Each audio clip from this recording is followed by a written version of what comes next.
এই রমজান মাসে আল্লাহ পাক এদেরকে একটা লোহার শিকলে আবদ্ধ করে আল্লাহ পাক রব্বুল আলামিন এদেরকে এক জায়গায় করে রাখেন, যাতে করে এরা মানুষের কাছে গিয়া বিভ্রান্তি ছড়াতে না পারে, ইমানদারদেরকে, রোজাদারদেরকে, যাতে করে এরা কোন রকমের অচা দিতে না পারে,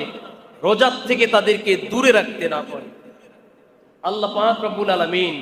রোজাদার বান্দাদের রোজার সৌজন্যে এই সমস্ত শয়তান মারদুদ এদেরকে আল্লাহ সুবহানাহু ওয়া তাআলা দূরে রাখেন, যাতে করে শয়তান মানুষদেরকে বিভ্রান্তিতে ফেলতে না পারে। এই কথাগুলো আল্লাহ সুবহানাহু ওয়া তাআলা তার প্রিয় হাবিব আমাদের মায়ার নবীজি, কলিজার টুকরা প্রিয় নবীজি হাদিসে মোবারকার মধ্যে চমৎকার ভাষায় বলেছেন।